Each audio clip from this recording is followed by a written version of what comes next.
안녕하십니까. 자, 공인인증사 법령의 한민우입니다.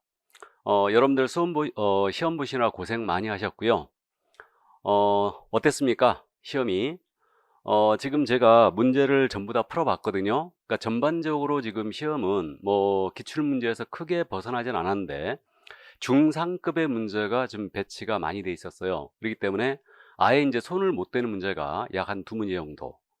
그리고 이제 박스형 문제가 의외로 많이 나왔습니다. 그래서 박스형이 작년 32회 때 이제 16개가 나왔었는데 올해 지금 박스형이 무려 19개가 출제됐어요. 그리고 옳은 것 틀린 것 문제 유형, 그러니까 옳은 것 찾아라 문제가 무려 29개나 출제됐습니다. 이건 역대급이었습니다. 그래서 상당히 문제 유형으로는 상당히 어려운 편이었고요. 그러나 이제 여러분들이 문제를 접했을 때 뭐 최상급의 난이도가 이제 대여섯 개 정도, 그러니까 다섯 여섯 개 정도가 최상급 난이도로 출제가 됐고 중급 이상의 문제들이 많았기 때문에 이제 문제가 조금 어려움을 느끼는 분들도 계셨을 걸로 생각이 됩니다. 그리고 전반적으로 지금 우리가 공인인증사 법령이 있고 부동산 거래 신고법이 있고 중개 실무가 있지 않습니까? 그래서 이제 문제 비중이 원래 이제 신고법하고 중개 실무 쪽에서 둘이 합쳐서 이제 15% 15%에서 30% 정도가 출제되는데 올해는 지금 이례적인 현상이 박스형도 많았고 옳은 것 찾기도 많았고 다음에 이제 신고법 쪽하고 실무 쪽을 어려워하시는데 신고법에서 무려 문제가 9개나 출제됐어요. 작년에는 8개가 출제됐는데 올해는 지금 9개가 출제됐고요. 그다음에 실무 쪽이 올해 많이 나왔습니다. 그래서 실무 쪽이 약 7개 정도가 현재 출제가 됐어요. 이렇게 됐고 그럼 나머지 이제 24개 정도 이게 이제 법령 쪽에서 현재 출제가 된 겁니다. 그래서 뭐 지금 여러분들이 어느 정도 득점을 이제 하는 데는 크게 이제 어려움 없이 이제 해결하시는 분들 계실 텐데 대다수의 수험생들은 중상급이 지금 많이 배치돼 있기 때문에 조금 문제가 어려움을 느낀 분도 있었을 걸로 생각이 됩니다. 자, 그럼 이 정도 총평을 마치고요. 바로 이제 문제를 보도록 하겠습니다. 자, 그래서 이 문제에 대한 부분인데요. 지금 1번 문제입니다. 용어의 정의. 올해 지금 출제가 예상이 됐던 문제였죠. 그래서 용어의 정의 하나 문제인데 틀린 것 그랬습니다. 그래서 틀린 거 정답은 바로 이제 4번이 되겠네요. 그래서 1번은 정답 4번. 개업공사인 법인의 사원 또는 임원으로서 공인인증사인자는 소속 공인인증사에 해당하지 않는다. 그래서 우리가 많이 연습을 했던 부분이죠. 사원 임원으로서 공인인증사인자. 이자는 이제 소공사에 해당이 되는 거죠. 그래서 1번, 4번 지문이 틀렸습니다. 그러니까 정답은 1번은 4번이 되겠고요. 자, 그럼 2번 문제로 갑니다. 중개대상물에 관한 문제예요. 그래서 박스형 문제, 전형적인 문제율을 출제했는데 해당하는 것을 모두 고른 것을 그랬습니다. 그래서 정답은 1번이 되겠습니다. 그래서 일단은 뭐 기억은 이론의 여지가 없이 일단 중개사물이 맞고요. 다음에 미등기 상태의 건물이에요. 기둥, 지붕, 벽이 있다. 당연히 되는 거죠. 근데 이 디귿짐은 있지 않습니까? 정답은 1번 처리하는데 디귿은 문제가 조금 될 수 있다고 생각이 됩니다. 그래서 판례를 물어봤기 때문에 그대로 이제 판례를 인용했다고 생각하면 디귿은 이제 입주권은 아닌 걸로 가고요. 대토권도 아니라는 거 알거든요. 근데 이 부분은 약간의 지금 현재 입주권 중에서 중개사물이 되는 입주권이 있었죠. 그렇기 때문에 분양 예정자로 선정될 수 있는 지위에 불과한 입주권, 이거는 이제 이런 것도 잘못하면 되는 수가 나오거든요. 그러니까 문제가 조금 될 수 있는데 정답은 일단 1번으로 처리하겠습니다. 그래서 정답은 1번 처리하고요. 디귿은 이제 문제가 될 수 있다는 점 참고로 일단 말씀을 드립니다. 자, 그럼 3번 문제예요. 정책심의위원회 하는 문제. 그래서 작년에 출제가 됐는데 올해 또 요 27위와 똑같이 28위와 똑같이 정책심의위원회에 대해서 해당하는 것을 모두 고른 것을 그랬습니다. 그래서 이건 모두가 됐죠. 그러니까 정답이 그래서 이거는 모두 5번이었습니다. 3번은 정답이 5번이 되겠고요. 자, 그 다음 이제 4번 문제로 갑니다. 자격증에 대한 사항인데 쉽게 골랐을 걸로 보입니다. 그래서 자격에 대한 부분 올해 출제가 예상이 됐던 부분이고요. 틀린 것 정답 1번이었죠.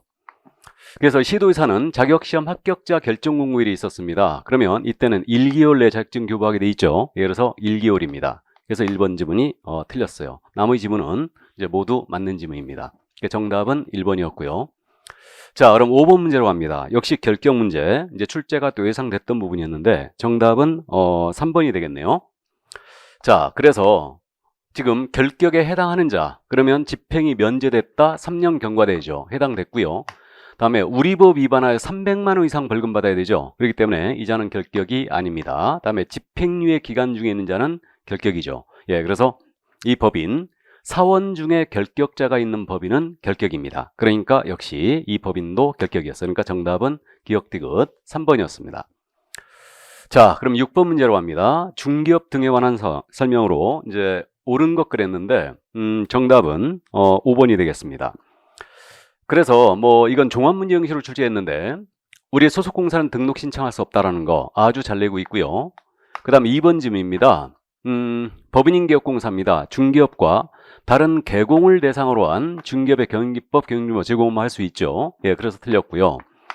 다음에 등록관청 관할구역 외의 지역에 분사함수를 두기 위해서는 등록관청의 허가가 아니고 신고입니다. 그렇기 때문에 틀렸고요. 4번입니다. 등록관청에 신고를 했다 하더라도 임시설문을 설치할 수가 없죠. 예, 그래서 역시 틀렸습니다. 그래서 정답은 5번이 되겠네요. 중개보조원을 명시하면 안 되죠. 그러니까 정답은 5번이었습니다. 자, 다음 이제 7번 문제로 갑니다.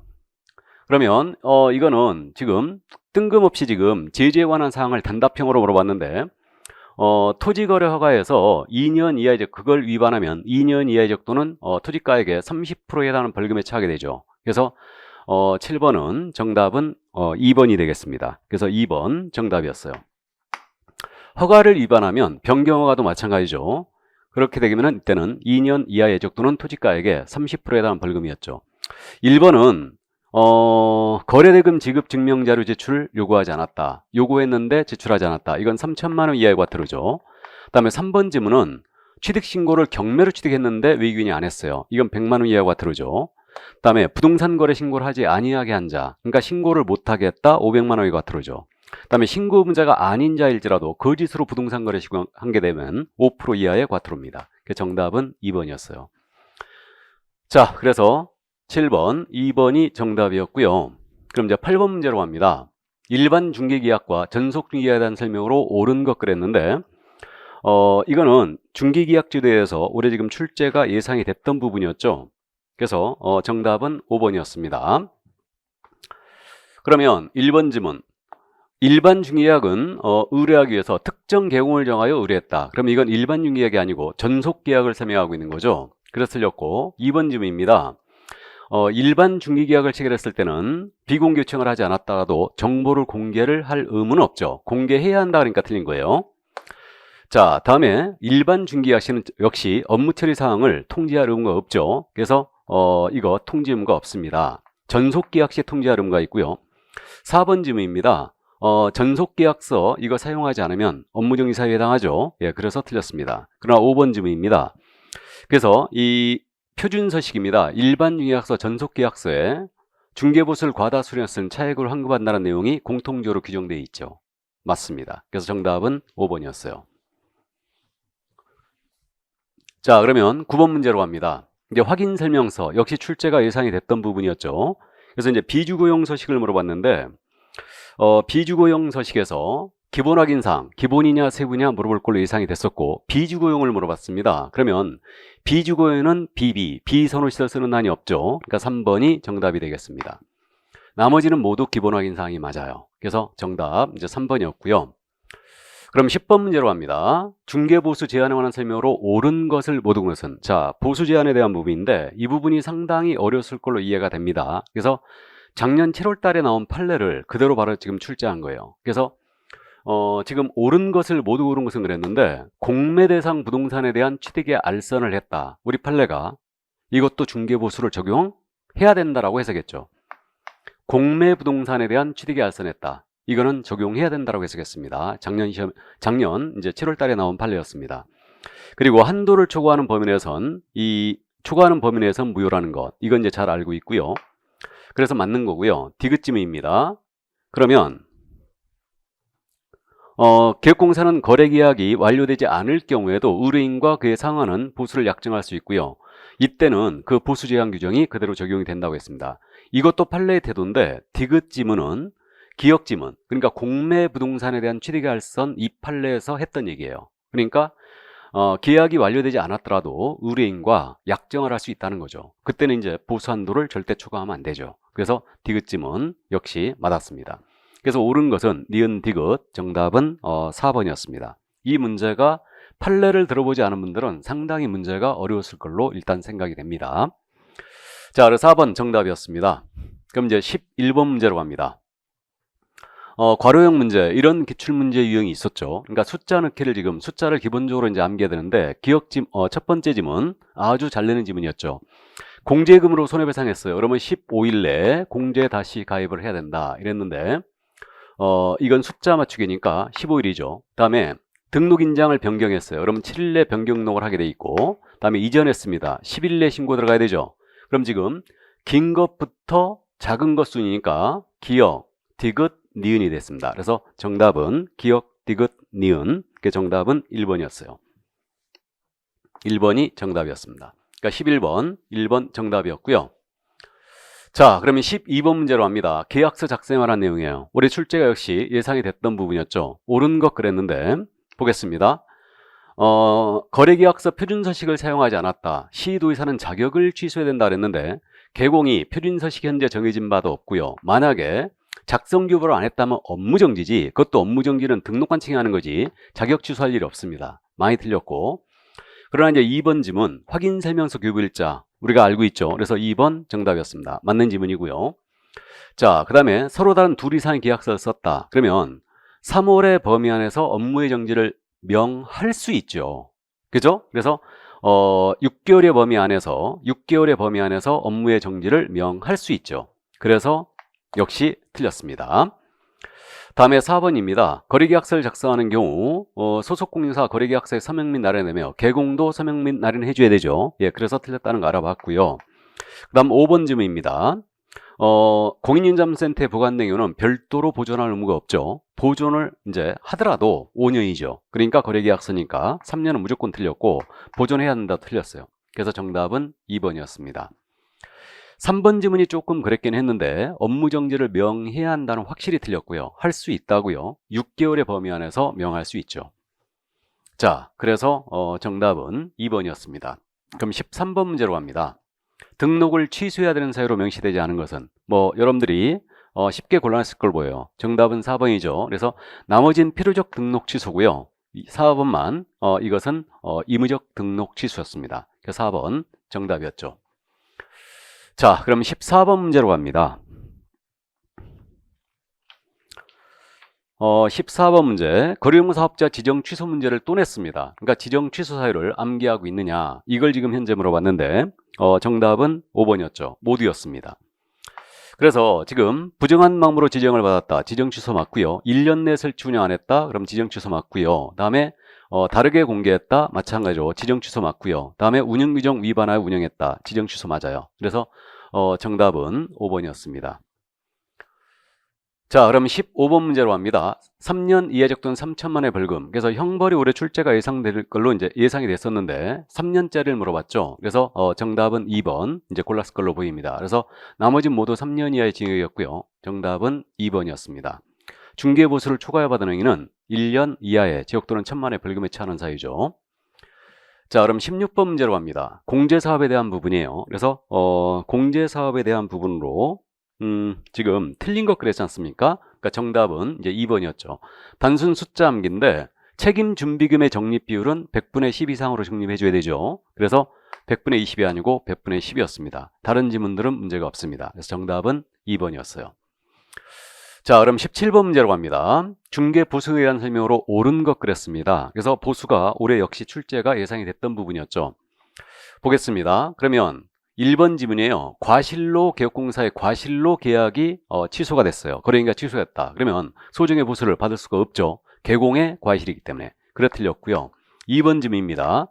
권리를 이전코자 하는 의뢰부터 중사물의 권리관계 확인에 소요된 실비를 받을 수 있죠.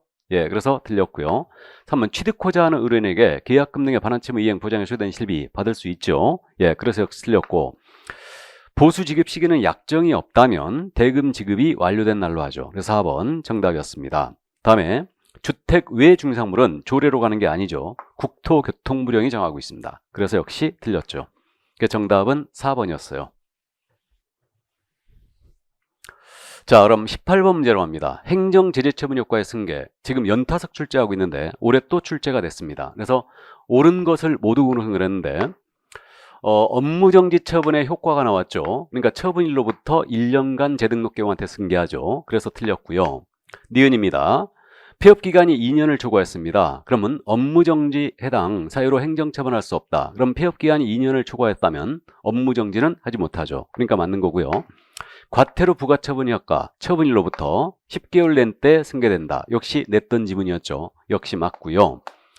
그 다음에 이제 리을입니다. 3년 6개월이 추가했어요. 그럼 등록 취소 처분할 수도 없습니다. 그래서 지금 옳은 거라 했으니까 정답은 니은, 디귿, 리을. 그래서 정답은 이제 4번이 되겠습니다. 4번이었죠. 그래서 행정제재처분 효과의 승계 문제 또 역시 출제가 됐어요. 그러니까 18번, 4번이 정답이었고요. 이제 19번 문제로 갑니다. 개설 등록 기준. 그래서 등록 기준 올해 출제가 예상이 됐던 부분이었죠. 그래서 부합하는 것을 모든 것을 그랬는데 대표자가 공인중개사이다. 맞고요. 건축물 대장, 가설 건축물 대장은 제외하고요. 기재된 건물에 사무소를 확보하였다. 잘했고요. 다음에 중개사무소를 개설하는 법인입니다. 사회제협동조합은 개설 등록을 할 수가 없죠. 예, 그래서 기억 니은 정답 옳은 걸 하겠으니까 정답은 이제 3번이 되겠습니다. 자, 그러면 19번 3번이 정답이었고요. 그럼 20번 문제로 갑니다. 포상금을 지급할 수 있는 신고발 대상 역시 또 출제가 됐죠. 작년 시험에 출제가 됐는데 역시 또 출제가 됐습니다. 그럼 모두 고르는 것은 그랬는데 매매를 업으로 하는 자, 금지행위한 자는 아니죠. 그 다음에 양도되어 받은 자는 대상이고요. 역시 거짓된 언행했다. 이것도 아니죠. 금지행위를 한 자는 아닙니다. 그래서 금지행위를 한 자 중에 시세교란 행위한 자, 단체 구상 행위한 자, 다음에 유가강제 방해 행위한 자가 대상이었죠. 그렇기 때문에 니은만 일단 신고고발 대상이었습니다. 그러니까 정답은 2번이었어요. 자, 그래서 여기까지 문제를 살펴봤습니다. 그러면 여기까지는 지금 제가 해설을 하고요. 나머지 21번서부터는 우리 이제 홍덕기 교수님이 이제 계속하여 문제 해설을 하도록 하겠습니다. 자, 합격하신 분들한테는 축하의 말씀을 드리고요. 고배를 드신 분들한테는 심심한 위로의 말씀을 드리겠습니다. 여러분들 시험 보시느라고 고생 많으셨습니다. 저는 그럼 20번까지 해설 여기서 마치도록 하겠습니다.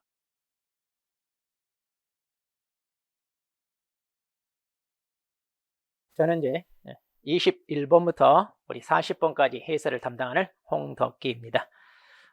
21번부터 뒤쪽 문제가 난이도가 조금 어렵게 출제되는 경향이 있어요. 그러니까 앞쪽 법령은 조금 쉬운 편인데 여러분들 이제 뒤쪽에서 조금 시간이 좀 걸렸을지도 모르겠습니다. 자, 그러면 21번부터 보겠습니다. 항상 문제 물어보는 게 뭔지를 잘 보셔야 돼요. 자, 공인중개사 자격 취소에 관한 설명으로 틀린 것 그랬습니다. 자, 그러면 이제 우리 자격 취소 사유에 대해서 암기한 걸 토대로 이제 우리가 정리하셔야 되는데 1번 시도의사는 공인중개사가 이 법을 위반하여 300만 이상 벌금형 선고를 받은 경우 자격을 취소해야 한다. 그러니까 이게 자격 취소 사유에 해당하느냐 이건데 우리 자격 취소 사유는 자격증을 양도하거나 대여하거나 또 부정한 방법으로 취득을 하거나 그리고 자격 정지 기간 중에 업무를 하거나 그다음 이거죠. 이거 중개사법 위반으로 징역형을 받은 경우가 취소 사유죠. 자, 이렇게 벌금형은 취소 사유가 아니죠. 자, 그래서 자, 이게 이제 틀렸습니다. 나머지는 이제 우리가 대부분 다 암기하는 거죠. 우리가 자격이 취소되면 자격을 취소한 처분권자에게 반납해야 됩니다. 그래서 교부한 시도의사가 처분권자니까 반납해야 되고 또 유일하게 5일 이내에 국토부 장관에게 보고하고 이렇게 통보하는 것은 자격 취소에만 있다. 우리 그랬죠? 네. 그리고 이제 취소 처분은 다 뭘 거쳐야 되나요? 네, 청문을 거치게 되어 있고요. 그다음 자, 부정한 방법으로 취득했을 때는 자, 취소 사유에 해당합니다. 자, 이렇게 해서 이제 자, 21번은 자, 1번이 틀렸습니다. 자, 22번 보죠. 자, 이거 최근에 이제 기준 면적이 바뀐 내용이죠. 아마 이거 우리 주거 지역은 60, 그리고 이건 150, 150, 200 이렇게 해서 이제 이건 어렵지 않게 맞췄을 겁니다. 자, 그래서 답은 자, 이건 2번 되겠네요. 네, 2번. 자, 그럼 23번입니다. 자, 이게 이제 소위 우리 중개사법에서 일종의 킬러 문제라고 볼 수 있어요. 우리가 거의 다루지 않는 내용이 나왔는데, 그럼 이런 문제를 접할 때 이게 답이 뭘까 고민할 필요가 있느냐? 그럴 필요는 없어요. 다른 문제로 넘어가시고 마지막에 이제 찍으면 되는데, 찍더라도 시간 여유가 있으면 한번 읽어보시면 됩니다. 자, 부동산 거래 신고 등에 관한 법령상 정보체계 관리 대상 정보로 명시된 것을 고르시오 그랬는데, 아마 우리 기본서 여러분 보시면 479페이지. 자, 한번 참조해 보세요. 479페이지에 나와 있어요. 총 8개 항목이 있는데, 자, 그 중에 이제 중개사무소 개설 등록에 관한 것, 이건 해당되지 않습니다. 나머지는 자, 들어가 있습니다. 자, 그래서 기영, 니은, 니을 해서 자, 3번이 정답이 됩니다. 자, 이거는 내년 시험 대비하더라도 또 암기해야 되고 이럴 필요 없어요. 그냥 틀리라고 낸 문제이니까 그냥 틀려주면 됩니다. 네. 굳이 또 공부하느라 외우고 이럴 필요는 없어요. 네. 자, 다음 24번 문제. 자, 외국인 취득 특례와 관한 겁니다. 자, 옳은 거 그랬는데, 자, 이제 이것도 이제 우리가 많이 봤던 거죠. 자, 자연환경 보존법에 따른 생태경관 보존지역. 자, 이것은 허가 받아야 되는 허가 대상 지역이죠. 그런데 허가를 받지 않고 계약 체결하면 유효가 아니라 뭐예요? 무효가 되죠. 마찬가지입니다. 건물 신축을 원인으로. 자, 이것은 이제 우리가 계약 외의 원인으로 취득하는 사유잖아요. 그랬을 때는 이거는 허가가 아니라 뭐예요? 네, 신고, 이건 신고 사유고. 그다음, 자, 외국인 취득하는 이제 이 토지가 문화재 보호법에 따른 보호구역입니다. 그럼 이것도 뭐예요? 허가 대상인데, 문제는 이게 토지거래 허가구역과 서로 겹쳐요. 그러니까 토지거래 허가구역 안에 문화재 보호구역이 겹치면 굳이 둘 다 허가 받을 필요 없죠. 어차피 허가권자는 동일인 시군구청장이에요. 그러니까 둘 중에 하나만 받으면 됩니다. 네. 그러니까 토지거래 허가를 받았다면 외국인 특례 규정에 따른 허가 받을 필요 없고, 여기 허가 받았다면 토지거래 허가 따로 받을 필요 없어요. 그 다음, 자, 국적이 외국인으로 변경됐네요. 그럼 이거 우리 토지는 계속 보유하고 싶다라고 했을 때 이건 허가가 아니라 뭐예요? 신고 대상이죠. 자, 그래서 국적이 변경된 날로부터 이거 6개월 이내에 신고하라 이렇게 되어 있죠. 자, 그리고 자, 이제 허가 신청을 합니다. 그러면 이걸 검토해서 허가할 건지 불허할 건지 며칠 내에 처분해 줘야 되나요? 15일 이내에 하라 그랬어요. 네, 자, 그래서 답은 5번이 되겠습니다. 네.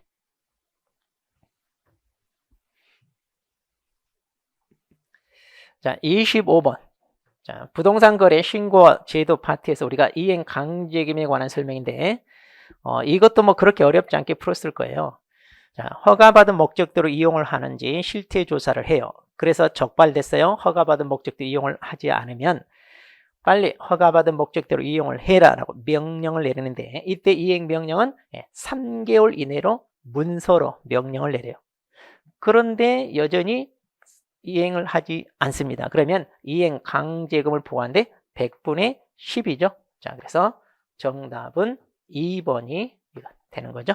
네. 그 다음 26번 보도록 합니다. 자, 또 토지거래 허가고요. 자, 부동산 거래 신고 제도 파트에서 굉장히 출제가 많이 됐어요. 무려 9문제나 이번에 출제됐어요. 역대 가장 많이 출제됐는데, 뭐 내용 자체는 그렇게까지 어렵지는 않아요. 우리가 대부분 다 공부했던 내용인데요. 자, 허가구에 관한 설명으로 틀린 거 그랬습니다. 자, 이거 이제 선매인데, 선매는요, 자, 공적 주체 중에 공익 목적으로 좀 써야 되겠다. 그랬을 때 우리가 살 테니까 우리한테 먼저 파세요. 이제 이게 협의 매수하는 거 있죠. 그다음, 자, 국장이나 시도에서 이제 지정권자죠. 허가구역 지정권자는 지정사유가 없어졌다고 인정되면 지체 없이 해제 또는 축소 요청했다거나 그런 이유가 분명하다 그러면 축소하여야 한다 이렇게 돼 있어요. 이것도 조심하세요. 반드시 해야 합니다. 그 다음, 불허가 처분을 받았네요. 허가 신청에 대해서. 그러면 1개월 이내에 뭐 한다? 매수 청구. 자, 이 매수 청구는 불허가 처분 받을 때만 하는 거죠. 그 다음 4번. 자, 허가구역을 지정을 했어요. 그럼 언제부터 효력이 발생하나요? 이건데, 공고한 날, 여기 다음 날인데 다음 날이 아니라 우리 5일 후에 효력이 발생하죠. 네, 자, 그래서 틀렸네요. 자, 그리고 이제 자, 허가를 받을 때는 신청서에 이용 계획과 자금 조달계 이걸 써서 제출하게 되어 있어요. 자, 그래서 틀린 것은 4번이 되겠습니다. 자, 27번. 자, 이것도 그렇게 어렵지 않죠? 우리 외국인의 어떤 사람이 해당되나요? 이건데, 외국인 그러면 외국 사람과 외국 법인을 가리키는데, 자, 여기서는 이제 주로 외국 법인을 얘기합니다. 그렇게 해서 이제 외국인 등 이렇게 이제 표현하는데, 자, 이거 다 외국 법인에 해당됩니다. 그래서 전부 다. 이건 뭐 어렵지 않고요. 자, 그래서 27번에 5번이 정답이 되겠고요. 자, 28번 보겠습니다. 자, 또 토지거래허가 파트인데요. 자, 옳은 거 그랬어요. 자, 농지에 대하여 토지거래 허가를 받아요. 그러면 농지법상 농지 전용 허가를 받은 것으로 본다. 그런데 이게 아니라 우리가 농지가 허가구역에 있을 때는 허가 신청을 할 때 농업 경영 계획서 그걸 제출하게 돼 있잖아요. 그래서 만일 토지거래 허가를 받으면 농지 전용 허가가 아니라 농업 취득 자격 증명, 즉 농취증을 받은 것으로 본다. 이렇게 돼 있죠. 농취증을 받은 것으로 본다. 자, 그래서 이제 이게 아니고요. 두 번째, 국세 체납 처분. 자, 이거 국세 체납을 하잖아요. 그럼 이렇게 체납자들 어때? 강제 징수하는데 이렇게 국세 체납 처분에 의해서 강제 징수하는 거 공매인데요. 자, 이게 그래서 이제 그 사람이 이렇게 공매로 이제 그 물건을 넘겨서 그다음 그 환가 대금에서 세금을 추징하고 남는 거 있으면 이제 그 사람 돌려주고 이렇게 하는 건데, 자, 우리가 경매가 있잖아요. 경매는 허가 적용 대상이 아니죠. 마찬가지 국세 체납 처분에 의한 공매 있잖아요. 이것도 허가 적용이 제외됩니다. 자, 그런데 우리가 비업무용 부동산 공매라는 게 있어요. 자, 비업무용 부동산 공매가 있는데, 자, 이 경우는요, 허가가 면제되지 않고 원칙적으로 허가를 받아야 돼요. 자, 그런데 이런 거는 3회 이상 유찰이 되면, 자, 그때는 면제가 됩니다. 자, 그런데, 자, 이거는 경매하고 같기 때문에 허가 규정을 적용한다가 아니라 적용되지 않습니다. 바로 면제. 그런데 비업무용 부동산 공매 같은 경우는 3회 이상 유찰이 됐을 때 그때 면제가 돼요. 그래서 적용하지 않습니다. 이거 조금 구분하셔야 돼요. 그 다음 이용 의무 기간이 지났어요. 그러면 이행강제금 부과해요, 안 해요? 그렇죠. 하지 않죠. 이행강제금 부과하지 않고. 그 다음 자, 토지 소유권자에게 부과된 토지 이용에 관한 이 의무는 그 토지에 관한 소유권의 변동과 동시에 승계인에게 이전한다. 그렇죠. 이건 당연히 그렇게. 그래서 그 의무를 승계인이 떠안는 거죠. 자, 그러면 옳은 것은 몇 개냐 하니까 여기 몇 개가 되겠어요? 네, 한 개가 되겠네요.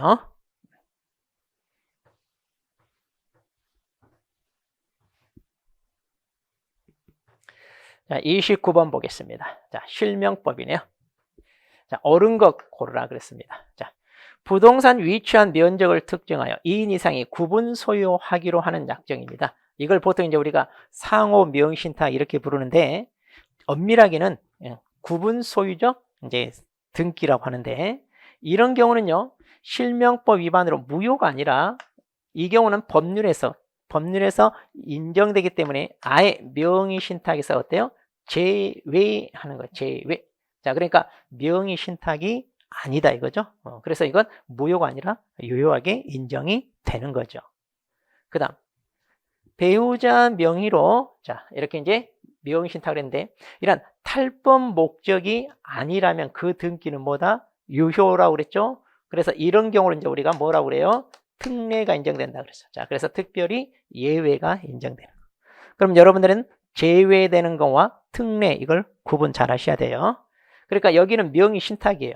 여기는 명의신탁인데 이러한 탈법 목적이 없다면 이건 무효로 하지 않고 유효로 한다 이런 얘기입니다. 자, 그 다음 자, 명의신탁자가 계약의 당사자가 되는 제3자간 명의신탁이 무효인 경우입니다. 그랬을 때 신탁자는 매도인을 대위하여 수탁자 명의 등기 말소를 청구할 수 있느냐? 그렇죠. 자, 만일 갑과 을이 매매 계약을 체결해요. 이제 신탁자죠. 그러면 수탁자와 명의신탁 약정을 통하여 등기가 이렇게 수탁자 앞으로 넘어갔을 때, 그러면 이 등기는 우리가 뭐래? 무효라고 그러죠. 그러니까 이 무효니까, 원인 무효니까 이걸 말소하고 원상 회복할 수 있느냐? 할 수 있어요. 그런데 이제 갑이 하지 않으니까 을이 갑을 대위하여 이렇게 말소를 한다. 이렇게 이제 등기 청구를 행사하여 자기 앞으로 이전할 수 있습니다. 자, 그래서 이 경우는 할 수 있죠. 네. 자, 그래서 이제 답은 여기 되겠네요.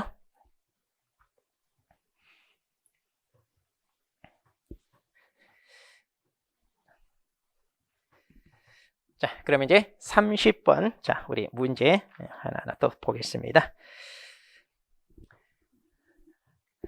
자, 매수 신청 대리인으로 등록을 한 개공사가 위민에게 설명한 것으로 틀린 거 그랬습니다.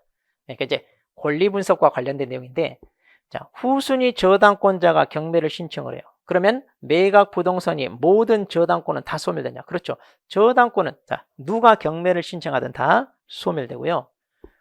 전세나 등기된 임차권, 저당권, 압류 여기에 대항할 수 없다. 자, 이들이 여기에 대항할 수 없다는 얘기는 무슨 얘기냐?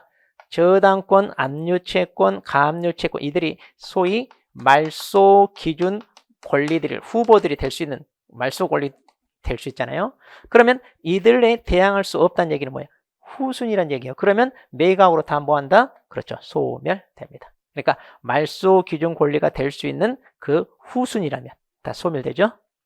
그 다음, 자, 유치권자는 유치권이 성립된 목적물을 경매로 매수한 자에 대해 피담보 채권 변제를 청구할 수 있다. 그런데 많이 우리가 들어봤죠?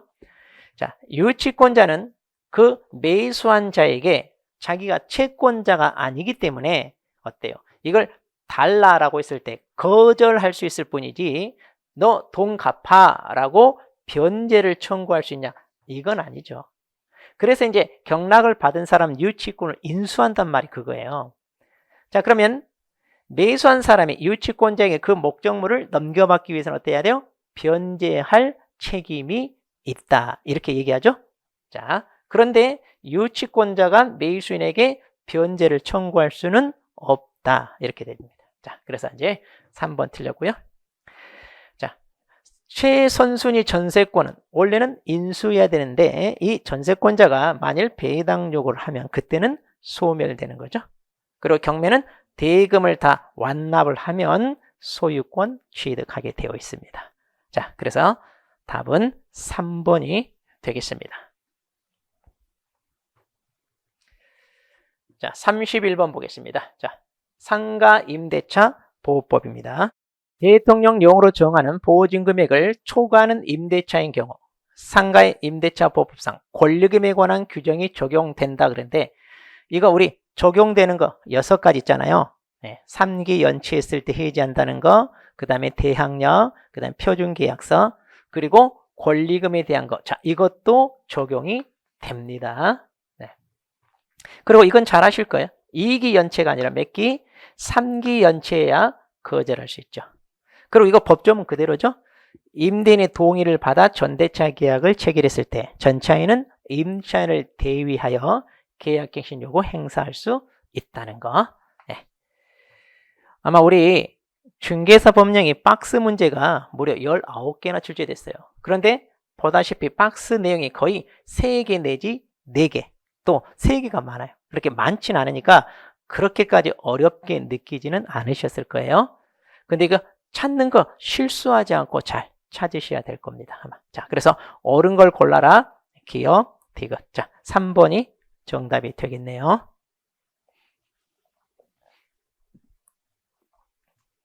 자, 32번 보겠습니다. 자, 주택임대차 보호법. 이번에는 자, 틀린 거 그랬는데 네. 뭐 어렵지 않을 거예요. 자, 주거용 건물에 적용이 되는데 일부를 다른 용도로 사용하더라도 적용되고요. 그 다음 이렇게 계약갱신 요건을 했을 때 존속기간은 2년으로 보고요. 자, 여기 잘 보시면 우리가 여기 다른 자 보증금 중 일정액에 대하여 다른 담보물권자보다 우선하여 변제받는 거. 이걸 보통 우리가 뭐라고 불러요? 이걸 최우선 변제라고 합니다. 그러니까 순위 상관없이 가장 먼저 배당을 받는데, 그러려면 어때요? 대항 요건을 갖춰야 돼. 근데 그 대항 요건을 경매 신청 등기 전에 이 대항 요건을 갖춰야지, 이걸 갖추지 않으면 어때요? 최우선 변제가 인정되지 않죠. 이게 중요한 거죠. 경매 등기 전에 갖춰라. 그래서 이거 틀렸고. 자, 이 두 가지 내용 뭐 어렵지 않습니다. 자, 이렇게 해서 이제 자, 32번은 정답이 3번이 되겠습니다. 자, 33번 보겠습니다. 자, 주택 임대차를 중개하면서 확인 설명서 1번 서식입니다.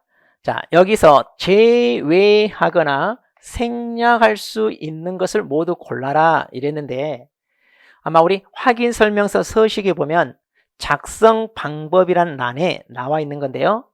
자, 취득 시 부담할 조세 종류, 세율, 이것은요 제외하게 되어 있고요. 개별 공시지가나 건물 공시가격, 이거 생략할 수 있다 이렇게 돼 있어요. 그리고 생략할 수 있는 게 하나가 더 있는데 뭐냐면 공법상 각종 규제들 있죠. 공법상 규제판들이에요. 그러니까 뭐 개발 제한구역이냐 상수원 보호구냐 이런 거 있잖아요. 아마 우리 서식에 공법상 규제 파트 쓰는 란이 있어요. 그러면 거기도 마찬가지 생략할 수 있다 이렇게 돼 있어요. 자, 그렇게 해서 자, 제외나 생략할 수 있는 항목은 이 두 개고요. 이 두 개는 다 기재해야 됩니다. 자, 그래서 고른 것은 하니까 기억, 니은. 자, 이렇게 1번이 되겠습니다.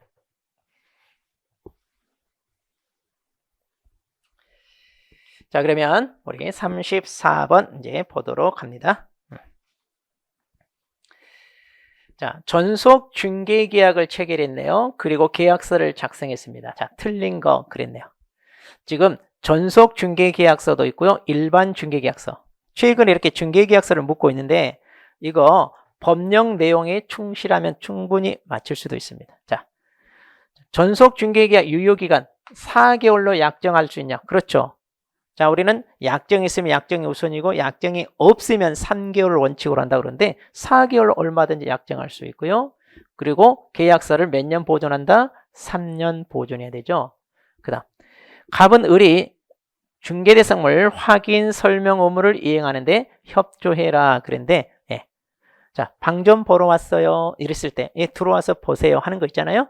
그런 게 이제 협조. 이거 서식의 의무로 다 부과되어 있습니다. 그다음 자, 이 내용이 조금 여러분이 어려웠을 수 있어요. 자, 뭐냐? 전속 중개계약에 정하지 않은 사항. 자, 전속 중개계약에 정하지 않은 사항에 대한 갑과 을이 합의하여 별도로 정할 수 있다. 그러니까 우리 전속 중개계약에 정해진 의무 사항 있잖아요. 개업공인이 부담해야 될 의무, 그리고 의뢰인이 부담해야 될 의무가 있어요. 그 의무가 이 서식, 자, 전속 중개계약서 서식에 기재가 되어 있거든요. 자, 그래서 갑의 권리 의무, 을의 권리 의무 이렇게 시작해서 쭉 있어요. 그런데 거기 맨 마지막에 이 말 있어요. 6번에 이 서식에 정하지 않은 사항에 대하여 개공사와 의뢰인이 협의하여 별도로 정할 수 있다. 그러니까 이 계약에서 정하고 있는 거. 그러니까 개공사 같으면 정보를 공개해야 되잖아요. 그 다음에 계약서 보존해야 되잖아요. 이런 의무. 그리고 의뢰인은 또 다른 개공사한테 의뢰해서 그를 통하여 계약을 성사했을 때 위약금 지불하는 거 이런 거 있잖아요. 그러면 그런 것들에 대해서 우리는 일체 하지 말자. 이런 식으로 하는 약정은 인정하지 않겠다 그거예요. 자, 그래서 이 서식에 정하지 않은 거에 대하여 합의하여 별도로 정할 수 있습니다. 그 다음 자, 이거 아마 다 맞추셨을 거예요. 유효기간 내에 갑이 스스로 발견한 상대방과 거래했을 때, 자, 이때는 을에게 지급해야 될 중개보수 전액을 위약금으로 지급하는 게 아니라 중개보수 50% 범위 내에서 뭘 지불하라고요? 그렇죠. 소요 비용을 지불하게 돼 있죠. 자, 그래서 이게 틀렸습니다.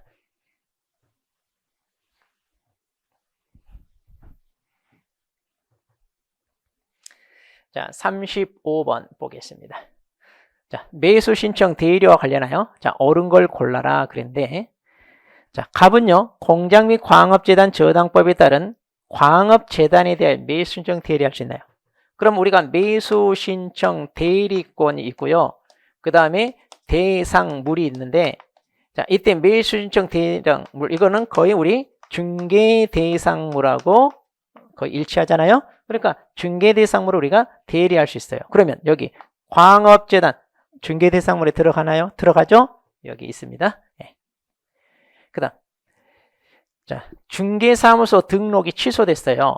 그러면 매수 신청 대리도 취소해야 되는데 시도지사가 매수 신청 대리 취소가 아니라 매수 신청 대리 등록 관청은 어디예요? 지방법원장이죠. 네. 자, 그래서 지방법원장이 취소권자고요. 그다음 중개사무소 자, 폐업으로 인하여 등록이 취소됐네요. 자, 이랬을 때 3년이 지나지 않으면 다시 등록할 수 없다는데 자, 우리 등록이 취소되면 여기도 똑같이 3년간 결격이에요.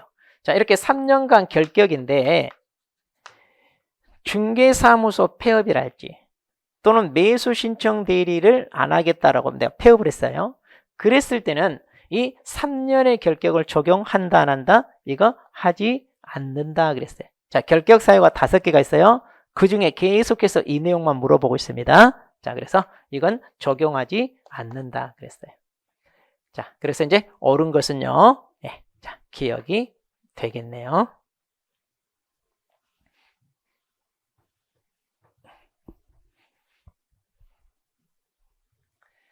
자, 36번입니다. 자, 느닷없이 우리 민사특별법에서 다루는 집합건물법이 좀 나온 것 같은데 아마 민법, 민사특별법에서 이걸 공부를 했다면 아마 쉽게 맞출 수 있었을 거예요. 주로 법 전문 내용을 묻고 있는 건데 자, 그럼 보겠습니다. 자, 옳은 걸 골라라 그랬어요. 전유 부분이 속하는 한 동의 건물의 설치 또는 보존의 흠으로 인하여 다른 자에게 손해를 입힌 경우 그 흠은 공용 부분에 존재하는 것으로 추정한다 그랬거든요. 예. 자, 이거 이제 법조문 내용 그대로입니다. 자, 그래서 이건 예, 맞습니다. 그 다음 자, 구분 소유자는 전유 부분을 계량하기 위하여 자, 계량이란 말은 좀 더 좋은 조건으로 이렇게 보수한다는 얘기잖아요. 그랬을 때 필요한 범위에서 다른 구분 소유자 전유 부분 사유를 청구할 수 어때요? 있어야 되겠죠. 있어야 계량. 우리가 좀 더 수선도 하고 보수해서 좋게 만들잖아요. 그 다음 공용 부분의 공유자가 공용 부분에 관하여 다른 공유자에 대하여 가지는 채권은 그 특별 승계에 대해 행사할 수 없다가 아니라 있죠. 있어요. 그러니까 말하자면 공용 부분에 관하여 가지고 있는 채권이란 말은 일종의 관리비 같은 거. 그럼 관리비 떼먹고 가면 안 되잖아요. 그래서 그걸 승계인에게 행사할 수 있다. 이런 얘기고요. 자, 대지 위에 구분 소유권의 목적인 건물이 속하는 한 동 건물이 있을 때 그 대지 공유자는 그 건물 사용에 필요한 범위 대지에 대하여 분할을 청구할 수 있냐? 안 되죠. 우리 아파트가 지어져 있는 건물이 자, 아파트가 지어져 있는 그 땅 대지 있잖아요. 이걸 쪼개면 안 되잖아요. 그러니까 이런 경우는 대지 분할 청구 못하게 되어 있잖아요. 일체로 이렇게 취급하게끔 자, 그렇게 되어 있습니다. 자, 공용 부분에 대한 공유자 지분은 그가 가지는 전유 부분의 처분에 따르지 않는다가 아니라 뭐든지 자, 전유 부분 처분에 따르게 돼 있죠. 네. 자, 그래서 비록 중개사법에서 나왔지만 우리가 1차를 같이 공부하신 분 같으면 그렇게 어렵지 않게 맞췄을 수 있을 거라 봅니다. 자, 그래서 정답은 1번이고요.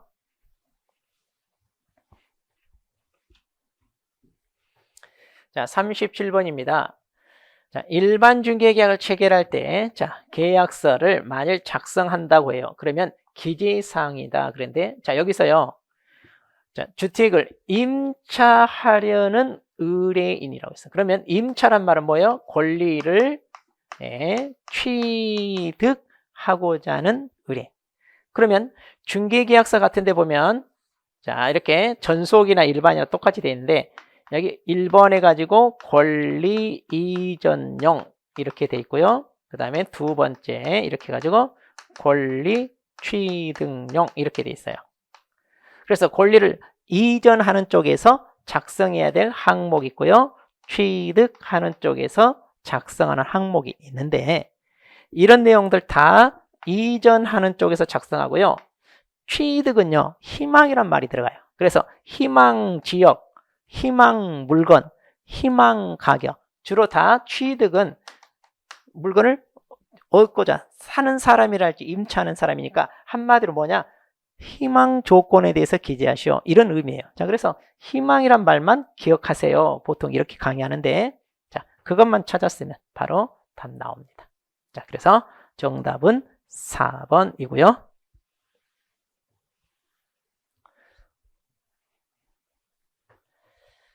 자, 38번 보겠습니다. 자, 오피스텔 중개 보수에 대한 얘기잖아요. 그럼 오피스텔 보니까 아하, 전용 면적이 80제곱미터예요. 그러면 오피스텔만 따로 우리가 적용하는 요율 체계가 있죠. 자, 오피스텔. 자, 매매 교환은 0.5%. 임대차 등은 0.4% 범위 내에서 서로 협의하라. 이렇게 돼 있잖아요. 자, 그런데 이제 여기서 이제 중개보수와 실비를 같이 묻고 있는데 지금 여기서 실비를 묻고 있습니다. 그러면 실비는요. A씨가 속한이라고 A씨가 뭐야? 사무소가 있는 거 있죠. 자, 중개보수는 주택이냐 주택 이외냐 나눠져 있죠. 그래서 주택 같은 경우는 사무소 소재지 관할 시도조례에 따라 받고요. 주택 외에는 0.9에서 서로 협의해서 받는다. 이렇게 돼 있잖아요. 그런데 실비는요. 자, 물건이 주택이든 주택 이외든 그러니까 다 사무소 소재지 관할 시도조례에 따라서 받게 돼 있어요. 실비는 예. 자, 그러니까 1번 기억 맞았고요. 그다음 갑이 비용으로부터 받을 수 있는 중개보수 상한율은 거래금액의 1,000분의 5다 그랬는데 여기서 뭐라고 그랬어요? 지금 이를 매도한다고 그랬잖아요. 매도. 그러니까 한마디로 매매잖아요. 그럼 매매 교환은 얼마? 예, 0.5. 그러니까 퍼센테이지로 하면 0.5%인데 0.5%다. 그렇죠? 그다음 갑은 을병으로부터 각각 보수를 받을 수 있어요. 그렇죠. 중개보수는 쌍방으로부터 받죠. 그런데 실비는 일방한테 받지만 이건 쌍방으로. 그 다음 주택 중개에 대한 실비 이걸 적용한다가 아니라 따로 있다는 거 따로. 자, 오피스텔은 이렇게 별개로 요율 체계가 정해져 있다 그랬습니다. 자, 그래서 정답은 4번이 되겠네요.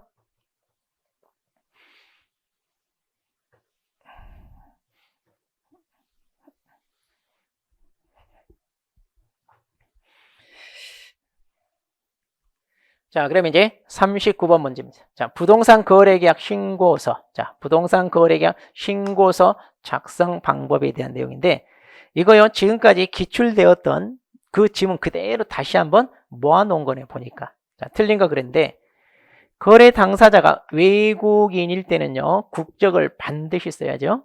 그리고 이제 매수 용도 이렇게 체크하라고 되어 있죠.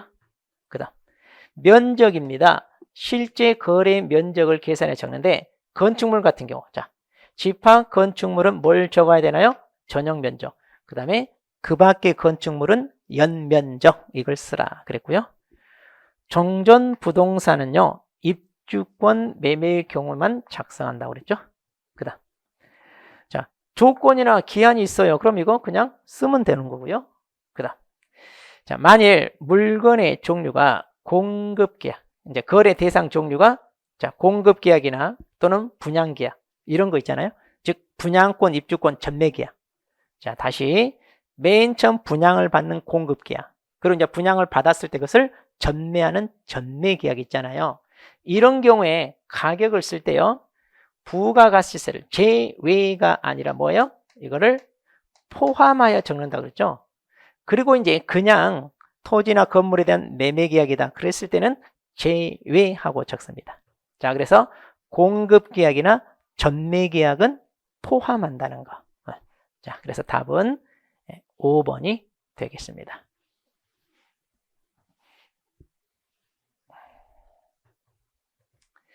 자, 40번 문제 보겠습니다. 분묘기지권입니다. 이거 지난해도 한번 나왔죠. 그런데 이번에 또 나왔네요. 보니까 자, 옳은 것은 주로 이제 분묘기지권은 판례 내용을 우리가 숙지해야 된다고 그랬습니다. 자, 분묘기지권에 대한 존속기간은 지상권에 대한 규정을 적용한다 안 한다? 안 한다 그랬죠. 이거. 자, 그래서 민법 지상권에 관한 규정을 적용하지 않는다. 그다음 장사법이 시행되기 전에 설치됐어요.